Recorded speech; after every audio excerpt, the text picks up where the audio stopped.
is with us, and nobody's heard of this Mr. Nunberg. He's basically a guy, I think he's about half the age of Donald Trump, who was who was briefly involved in the campaign and has now had a subpoena and has decided he's not going to play along. Well, it's just so you know, it's Nunberg as in Catholic nun, not Nunberg like high noon. Oh, sorry, it's like Devin Nunes, Sam It's Nunes. also confusing. Look, he's a guy in town here in New York. He's got a law degree, practices as an attorney, happens to be a friend of mine. We're not very close, but I would describe Sam Nunberg as a friend of mine.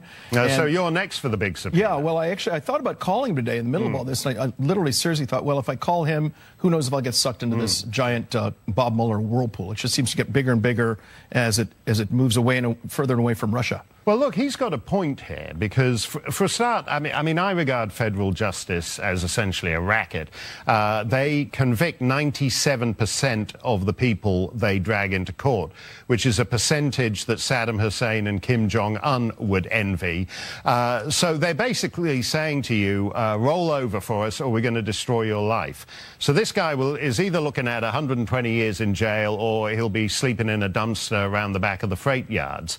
I mean, there's something actually admirable in telling Mueller to go stuff it, isn't there? Look, I do believe if you're subpoenaed, you really should show up. I mean, that's part of the justice system. But when you talk about a 97% conviction rate, that's not a nicely balanced scales of justice. They're about like so. That's one problem. Another is that these folks who get brought in for these discussions brought up to the Capitol Hill for hearings, they bring lawyers in, and it costs a lot of money. Right. And if Sam Nunberg has any sense, he'll go down there with an attorney, and it's going to cost him a lot of money. I've got a friend of mine who literally has had to tap into his children's college fund in order to pay the legal bills required for him to go and sensibly testify on Capitol Hill on all of this. And we talk on the phone, and he's quite distraught about the huge expense he's faced just to testify. And he's not even indicted or anything. But isn't that what's outrageous about this? Because let's say you have one lawyer or two lawyers or five lawyers. The federal government, Bob Mueller, has 105 lawyers. And so you can't compete on that. And if they run out of money, they can print more money. I don't know any law firm in America that prints its own cash. No. The Department of Justice does. No. Yeah, you're talking about essentially infinite resources. Exactly. Now we've just heard today, again just in the last couple of hours, that Mueller's now suddenly investigating not just Trump's collusion with Russia, but apparently potentially with other countries too. He's apparently met with a guy from Lebanon and a guy from the United Arab Emirates. He may have been colluding with Belgium all this time and just using the collusion with Russia as a front for his collusion with Belgium. Well, that's right. And I'm American, you're Canadian, I believe, so I guess we're colluding. So maybe we should leave the studio now while we still can. Look, this is insane. You're not allowed to collude with Canadians. In Canada, we can collude with you, but you can't collude with me. That's not very fair, is it? Look, this started off as an investigation of Trump and Russian collusion. They found no evidence of this after 18 years. And what amazes me is that Mueller is so busy trying to find something that doesn't exist, or at least is not heretofore. And yet you have massive collusion on the part of the Democrats and the Russians, and he's not interested in looking at that. Yeah, you put it this way at the top of your column. You say, here's Mueller and the fire department. They've taken the axe and they've broken down the front door, and they're looking for a tipped-over candle in the Trump house, whereas right next door, the Democrat house is aflame with Russia. Yeah, burning to the ground, exactly. Yeah. And just a couple of examples. Obviously, you had the Russian reset, that's a collusion of a sort. Hillary Clinton, of course, had the Uranium One deal, which she basically approved. In exchange for that transfer of 20% of U.S. uranium supply to the Kremlin, a donation of $145 million to the Clinton Foundation. Now, why don't any of Hillary's aides have to turn over all their emails the way like this poor Nunberg guy? It strikes me as amazing that not only are there no indictments, Mueller's not even asked the question. You have a Boeing deal where Hillary got involved with basically brokering a deal to get 50 737s sold at Kremlin to Aeroflot. All of a sudden, Boeing gives $900,000 to the Clinton Foundation. Then there's something called Skokolvo, which is sort of like the Silicon Valley of Moscow. She helped all these American companies go over there, take a look. Those companies signed up. They, in turn, gave at least $6.5 million to the Clinton Foundation. And later we find out from the Pentagon that whole thing was a scam designed to engage in espionage and steal American technology. No questions, no interviews, no discussion, no nothing. The woman should be locked up. And hopefully help the Russians break into the Democratic National Committee using yes. technology. Lock her up is now as much as ever before. Okay, great. Lock her up, says Leroy Murdoch. Always great to see you. Thanks a lot. Delta just did some virtue signaling by attacking the NRA, and now they're paying an 8-figure price, courtesy of the government, killed a $40 million tax break the company had enjoyed. Georgia Lieutenant Governor Casey Cagle is running for governor and helped lead the charge to strip the tax break. He joins us tonight. Lieutenant Governor, you said you're sick of conservatives getting kicked around by companies in this way.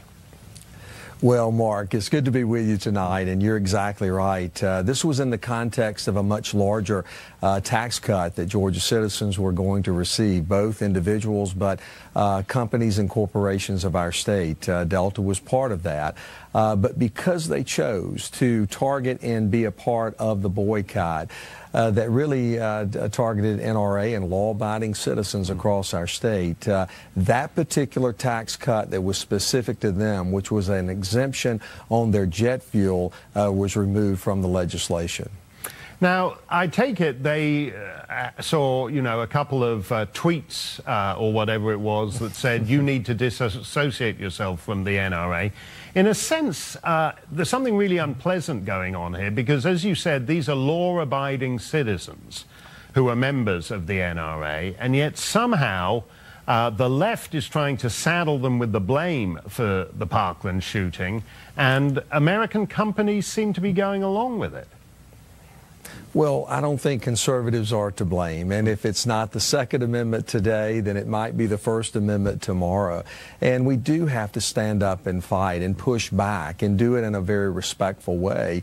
And this was our opportunity. And I want to put it in context. I mean, Delta is the largest employer in our state. They are a tremendous asset, an economic asset. But on the same token, we see time and time again that companies are wanting to weigh into the social discussion. And listen, I've been a small businessman, both small and large, for 32 years. And I always recognized, like Warren Buffett, that I didn't let my political views necessarily get in the way of my shareholders. And I think it's best when companies get back to focusing on making money and selling seats. And let's not forget, with the NRA in particular, Delta negotiated a deal in selling seats, no different than hotels would negotiate with a convention to sell out the entire hotel, and you give a discount for that. This was very targeted, and obviously it was not something that I appreciated, and obviously expressed that very clearly. Have you heard from Delta? I have. Delta, as I said, they are a big piece of our economy. We have the world's busiest airport in Atlanta, Hartsfield-Jackson Airport. Delta has a tremendous presence there. And we have seen some late news from Delta as well that has reaffirmed its commitment for the Second Amendment. And I think that's very positive. And I want to say, listen, every family member has disagreements. And Delta is family. It's family here in Georgia, and we'll continue to fight together. But on issues like the Constitution and law-abiding citizens, we have to push back, and that's exactly what we did. And I think it's having a tremendous impact. Okay, well, good for you for doing that, Lieutenant Governor, and we'll see how that continues. Mark Glaze is co-founder of the gun control group Guns Down. He joins us. Mark, we've seen some interesting news in regard to the Parkland shooting, that in fact this was not done with any rapid-fire semi-automatic, but in fact this was done with a far more restricted form of ammunition. Well, I think what we've been hearing is that he may not have had the highest capacity magazines. That may be true. If it's in fact the case, that puts him in a very small minority of mass shooters. Usually it's high capacity magazines that make mass shootings mass. And even so, recall, even if he had a 10 bullet ammunition magazine, he was still able to slaughter 17 kids, which tells you assault weapons should not be in the hands of kids like this. Don't you think, though, that what's been clear since this happened is that this gun control issue is actually going nowhere, because people understand that in fact it was a failure of government, that you had a sheriff's deputy stationed at the school who did nothing, who in fact decided to stay outside until the gunman had finished killing everybody. That you have a federal government that in fact incentivizes ignoring so-called problem adolescents and problem teenagers according to which preferred identity groups they belong to. So that what appears to your group to be a gun control issue is in fact a story of lavish government failure from federal to local. Well, look, if you have a better idea for how we can find every deeply troubled teen who should not have access to firearms, I think almost everybody in this country, including all 535 members of Congress, would love to hear about it. No, just wait a minute on this, Mark, because the issue here is not whether there's a better idea, but it's the fact that the failure of government. Right? I mean, this is absurd. You've got a sheriff's deputy in a schoolhouse, which would be a thing that would seem nuts back when you or I were at school, and he does nothing. So why should people, when you're paying for a guy, an armed sheriff's deputy, to be at a schoolhouse all day long and he does nothing, why would any prudent person want to mortgage their safety to the government? Sure, I agree that that guy should have been fired yesterday. I'm sorry he hasn't. But that's not usually the case. Whether there is security or isn't security, whether they do their jobs or not, mass shooters go into schools and all kinds of public places, and they do mass shootings because they outarm whoever happens to be there. That's how mass shootings happen. No. We're talking about the most recent run of mass shootings. And the issue here is that when Americans see the systemic failure that went on in Parkland, when they see that the sheriff has engaged in a campaign of disinformation designed to deflect his failures onto peripheral targets like the NRA. It's understandable, isn't it, that they don't want to mortgage their personal security to an incompetent government? I don't, because what happened here was an exception. I agree this guy seems like a bad guy. I'd be happy to see him fired again, like I said yesterday. But think about the Newtown mass shooting. I mean, there was armed security there. They were in the school. They were unable to stop a guy who came in, who radically overarmed them, and who intended to die in whatever happened next. I mean, that is the much more usual situation. Has nothing to do with government failure. Has to do with the fact that there are 300 million guns on the streets of America, and the NRA's only solution is to put 400 million out there. Well, but what's your solution to get the 300 million down? I mean, I don't understand, because when people talk about the Australian example and other examples, there weren't 300 million guns in Australia. How do you propose to get that down to 200 million, for example? Well, I think an excellent place to start is to stop putting new stock out there. I think the easiest thing to do, and probably the most effective, because we've done it in places like Colorado, where there are actually a lot of guns and a lot of hunters, is to ban high-capacity magazines. You would then at least limit the damage that some of these shooters can do. I think a second step is to ban the civilian use of assault rifles.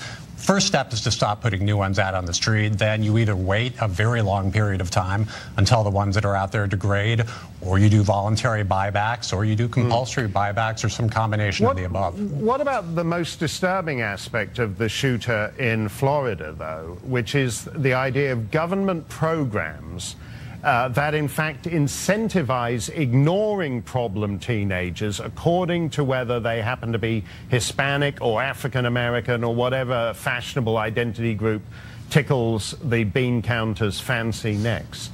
If there was such a program, I'm not aware of it. If there was, there shouldn't be. I think that there should be, I agree with you, I think that there should be more government spending, that there should be more private spending where possible to track down kids who have legitimate, emotional and mental disturbances and get them rooted into treatment so this kind of thing doesn't happen. Where do you stand on this boycotting the NRA? Oh, I think it's a great thing. Look, folks at the NRA... There's 5 million members of the NRA. Well, how many members are there of your group? There's some debate about how many members the NRA actually has, but here's where the NRA Well, it's millions, though, isn't it? Yeah, it's probably millions. Look, the NRA says often, and I happen to agree, that politics is downstream from culture. Yeah. So when you have companies like Dick's Sporting Goods saying we're no longer going to do business with the NRA... How can you marginalize as extreme a group that is many million times bigger than yours? Aren't you the fringe group? Well, they've been around since the 1800s, so I think we're going to take a while to catch up. Okay, well, let us know when you do. Mark, thanks very much. Google is silencing a conservative voice on YouTube. Will they come for you next? Tucker and Dennis Prager will discuss that. Coming on. Always good to be with you, Tucker. So we've been following your suit, both out of affection for you, but because we think it has larger implications. Why is this important beyond just the suit itself? The internet is largely controlled in terms of information by Google, which also uses and runs YouTube. Yes. So if they don't allow a free flow of information, it would be as if, I don't know, to make an odd analogy, your airport said only people on the left can fly airplanes, can be passengers on airplanes. That would be an equivalent. That is what is now happening. Our lawsuit is so much bigger than us. It's big in and of itself. We had 600 million views last year, and that's probably why YouTube is not a big fan of ours, because we really are effective. We have 4 Pulitzer Prize winners, and we have professors from Stanford, Harvard, Yale, giving courses, these 5-minute courses. They're very effective. They present a side of life that is never heard or almost never heard on our campuses. So they have decided that they will put, in this case, 40 of our 300 videos on the restricted list, meaning it joins pornography and violence being restricted. So, for example, we had a video by Victor Davis Hanson, who, if you know, is the opposite of a flamethrower. Yes. He is about as even-tempered a professor as exists in the world. And he gave a thought, why did we fight in Korea? That was on the restricted list. After a big battle, it's back on. Here, Alan Dershowitz is a liberal. He gave a course titled "The Legal Founding of Israel." That's on the restricted list. So, are you convinced, after going through this long process and digging into the suit, that Google's motives are ideological? There is no other possibility. We have videos on the exact same subjects as liberal and left-wing videos. They're never censored, and ours is. But here, by the way, is an amazing proof that is very recent and not something I could have told you the last time I was on your show. I debated a man from the left at a synagogue in San Francisco a couple of months ago, and that was put on the internet. They have put that on a restricted list. A debate in a synagogue known for pornography and violence, needless to say. Apparently, they feel that I did better than the man on the left, and so they have put that on the restricted list. It's transparently ideological. And are you convinced, and I'm sure you've gathered data on this, that they're doing this to a greater extent to sites on the right than they are to sites on the left? Yeah, there's no question about it, and our lawsuit provides a chapter and verse on precisely that. There's no question about that. Well, this is frightening then. I mean, this is the portal through which our information comes. Yeah. I'm sorry, say it again? Well, I was just saying, well, this is, I mean, Google, YouTube, I mean, these are the ways that people understand reality. And so if someone's got his thumb on the scale, then you're not getting all the information you need to make up your own mind. Right. That's why this lawsuit is important in and of itself, and it is important for another equally important reason, the court of public opinion. We need to say, or Google needs to say, to be more precisely, Google needs to say, the truth is we are not a conduit for free expression. We are here to, in fact, promote our views that are on the left. Yes. So either we'll get a win or we'll get honesty, and either way it's a win. It is a win, and of course we're hoping for your victory. Dennis Prager, thanks a lot for explaining that to us, and I appreciate it. Thanks, Tucker. I hope Dennis has a good lawyer, because that's actually quite a subtle needle his legal team will have to thread. Legal immigrants facing deportation, and they plan to spend millions more. Meanwhile, today marks the expiration date that President Trump set for DACA, but the program remains in force thanks to activist judges who claim it's illegal to end a program that's illegal in the first place. You know it makes sense. Ali Noorani is executive director at the National Immigration Forum, and he joins us.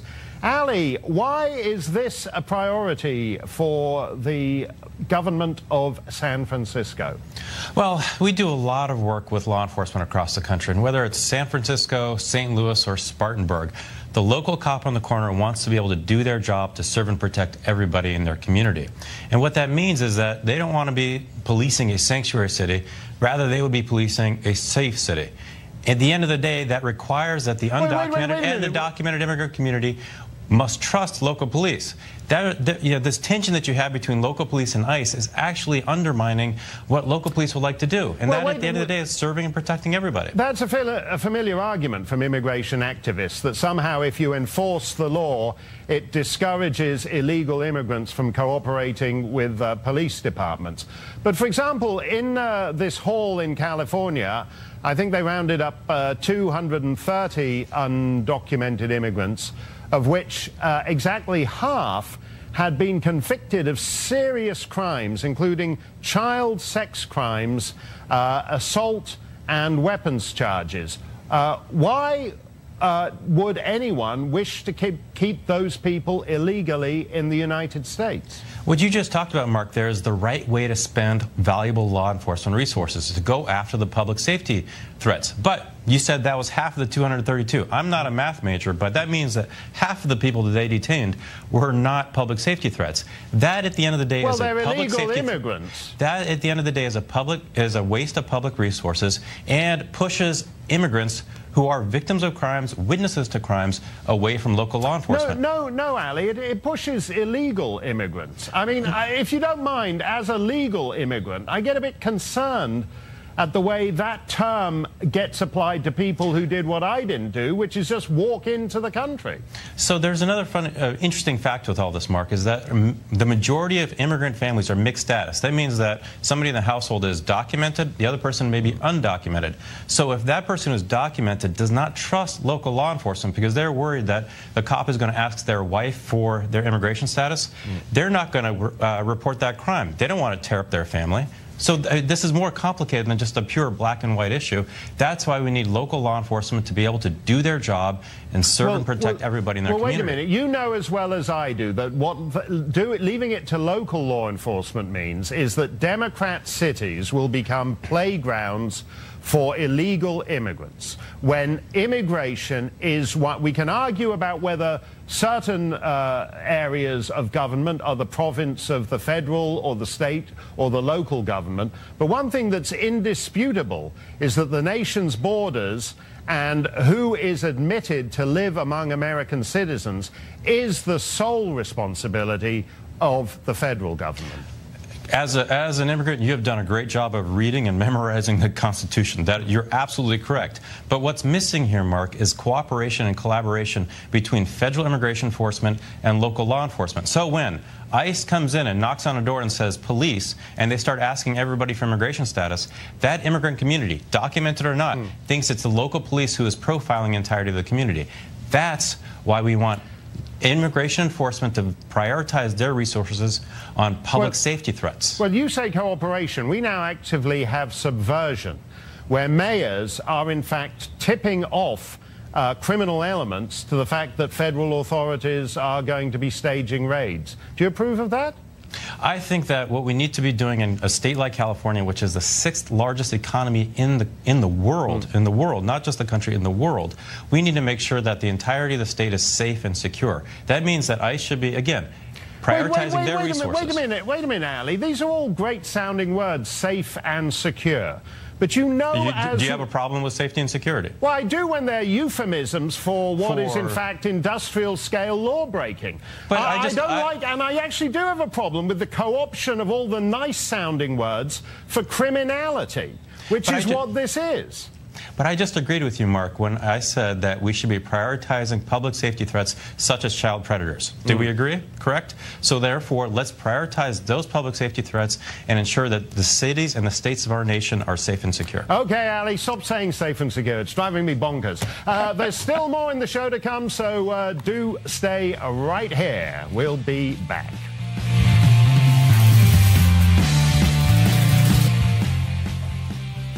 That's about it for us tonight. Tune in each night at 8 to the show that's the sworn enemy of lying, pomposity, smugness, and groupthink. Tucker will be back tomorrow evening. Facebook. Good evening and welcome to Tucker Carlson Tonight. I'm Mark Stein in for Tucker, who's picking up his Oscar for Best Quizzical Expression. The Academy Awards hit an all-time low, not only in the ratings, but in turning an awards show into a political diatribe. That's right, the Oscars viewership plunged 20% to a record low. And movie fans who did watch the almost 4-hour broadcast were subjected to an endless torrent of political nonsense from host Jimmy Kimmel. And wow, the stunning Lupita Nyong'o. She was born in Mexico and raised in Kenya. Let the tweet storm from the president's toilet begin. None other than President Trump called Get Out the best first 3 quarters of a movie this year. We don't make films like Call Me By Your Name for money. We make them to upset Mike Pence. If the last 2 years have taught us anything, it's that reality can be depressing. But tonight's nominated documentaries show us that where there is darkness, there is also hope, except at the White House. Hope quit on Wednesday.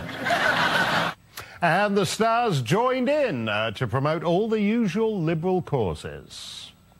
If you do win an Oscar tonight, we want you to give a speech, and we want you to say whatever you feel needs to be said. Speak from the heart. We want passion. If you want to encourage others to join the amazing students in Parkland at their march on the 24th, do that. A land where dreamers live and freedom dwells.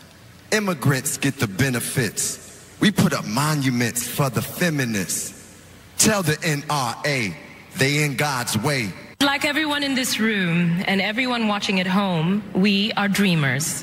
Dreams are the foundation of Hollywood, and dreams are the foundation of America. To all the dreamers out there, we stand with you. The dreamers stand with them, but don't make the mistake of standing too close, otherwise they'll have to call security. On The View, Ana Navarro complained there actually weren't enough left-wing screens. I actually was watching for more Trump jokes, more, NRA messages, more of that stuff. I can't stand Trump. I was actually disappointed. It kind of let me down. Yeah, more Trump jokes, more NRA jokes, but all those movie awards somehow keep getting in the way. Joe Concha writes about media for The Hill, and he joins us. Joe, this was a ratings disaster. Why did they think it would be otherwise for them? Well, we hear year after year that this is the lowest rated X event ever, right? It's been happening as a trend, sort of, and people sort of point to cord cutting, whereas, okay, I have this expensive cable package and I want to get rid of it and do streaming. So that's usually the excuse. But Mark, I mean, these numbers are devastating. Think about it. When 1 out of 5 people that watched last year say, I ain't going to watch this year. When you have a 20% drop, think about how many people 5 million is. You could fill Madison Square Garden, not far from here, 277 times. That's how many people didn't tune in. And I think, Mark, honestly, in the past, maybe some who identify as Republican, conservative, lean right, would give the show a chance and watch a little bit before they turned off. But now we're at a point, if you just talk to so many people who say voted for President Trump, they would say, you know what, I wasn't even going to give this a chance because I knew exactly what to expect, virtue signaling. Yeah, and it's actually even more ridiculous this year, Joe, because with Harvey Weinstein and everything, we know that however bad the rest of the world may be when these pious Hollywood stars want to lecture us, their own industry is actually a toilet. So they were walking a kind of difficult tightrope between basically saying, we've cleaned up our act and we're here to tell you how cleaned up it is. It seems they've lost the soapbox at this point, Mark. Hollywood, we got a problem. Whereas we saw everything would happen with, let's say, Weinstein or the Kevin Spaceys, and you go down the list in terms of people that are not in this industry anymore. And we never, I don't know if I heard the name Weinstein last night. We heard references to the Me Too movement, but as you said, they were walking a very fine line last night. And again, you can't put Humpty Dumpty back together. And in this case, I think many folks just knew what to expect when it came to a show like this and said, you know what, I'm not going to deal with it, and I'd rather watch something else. And that's a problem for Hollywood. Now, box office this year, Mark, receipts were down to their lowest level in 25 years. And I think, honestly, they're running out of ideas. How many prequels and sequels and remakes can we see? Let's start to see a couple more original types of movies. I loved Darkest Hour, don't get me wrong, but we've seen a lot of movies about Churchill before. Let's see some originality and stop the preaching so much, by the way. Well, we didn't actually hear a lot about the movies. I mean, what was so weird about it was that, you know, African-American actors would come out and talk about being African-American, and immigrant actors would come out and talk about being immigrants, and transgendered actresses would come out and talk about transgender. This is ridiculous. I can't imagine when Billy Wilder won an Oscar for The Apartment in whatever it was, 1959, he came out and said, well, as an Austro-Hungarian American, I know what it's like to be an immigrant. I don't think George Cukor, when he won for My Fair Lady, said, well, as a gay man, this is the kind of movie that, you know, in other words, why do they not do what acting is supposed to be about, which is supposed to be great characters, great stories, instead of just doing this kind of lame-o identity politics? Identity politics sums that up nicely, Mark. You know, we saw a lot of diversity last night, and everybody celebrates diversity, and it's great. The only diversity that doesn't seem to be accepted at this point is diversity of thought, diversity of another kind of political opinion, because if that happens, we've seen it with folks before, you get blacklisted. But I think, honestly, from a political perspective, if, let's say, you're President Trump during the 2016 election, you didn't have almost any Hollywood support. I mean, you basically had Scott Baio, you had Chachi. That's right. And that was it. And trust me, Chachi was great in Happy Days. He even got a spin-off with the Joni Loves Chachi. But it was him and maybe Clint Eastwood, and I don't know, I really can't name anybody. Jimmy Woods, that's it. No, I love that. The way the Republican book of Hollywood celebrities is a single sheet of paper, double space. That's what's great about the party. Joe Concha, thanks. Wendy Josefo is a Democrat strategist and professor of education at Johns Hopkins University. And Wendy joins us. Wendy, did you have a better time than Joe did at the Oscars last night? I think I did, Mark, and I even came in wearing my Oscar earrings just for you. So, oh, lovely. Yeah. Very lovely. Delightful. Thank you. Do you want to name the designer? No, thank you. I'll keep that to myself. Okay. You can't seriously claim you enjoyed this show, can you? Because there was no show in it.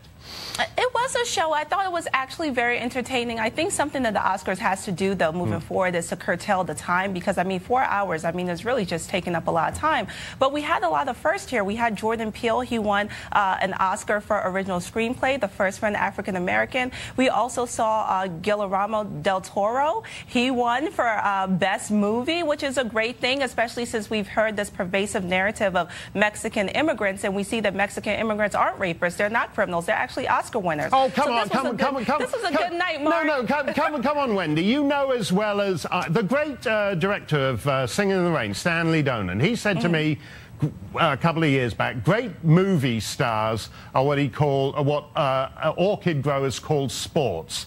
They're fabulous freaks. So you can have a great Mexican director, and you can have a great French composer, and you can have a great Canadian editor, and you can have a great Kenyan actress, and you can have a great Chilean transgender actress, and that doesn't tell you about whether you should have mass Chilean transgender immigration to the United States. All those things, if you're in the movie business, you're exceptional, and that doesn't tell you anything about anything. No, but what it does tell us is that America is a beautiful melting pot, and we are not monolithic at all. We come from diverse backgrounds, and we're diverse people, and I think that that's what the Oscars shows us. And just to speak about the trends, I think this is really important, Mark. We cannot, put forth this commentary that says that the trends are really low now, but trends tie with box office hits. So when you have a movie that is nominated that is not necessarily a hit in the theaters, we see a downward trend in those people who watch the Oscars. We saw the same thing in 2008 when No Country for Old Men was leading with the Oscars. No, that's not true this time. Yes, it is true. This fish movie, whatever it's called, The Shape of Water, where the chick dates the fish guy, that actually was a hit. No, I mean, don't ask me why, but it was a hit movie, and so people are interested to see whether it actually does win the Oscar. That's not true, Mark. It only made $57.4 million, and when we put that in comparison to Black Panther, that's only been out for 3 weeks, that has made $900 million. Yeah, no, it's not a blockbuster hit. People actually want to go to Wakanda. That's what people want to do. The Wakanda guy was on the show. Look, here's the problem, Wendy. You know, we had Ashley Judge talking about intersectionality, and then Frances McDormand wins Best Actress, and she talks about inclusion riders. And in the craziest sequel, she says the word inclusion riders, and the band plays That's Entertainment, and we've had no entertainment. We've had people talking about intersectionality and inclusion riders. Where's the entertainment?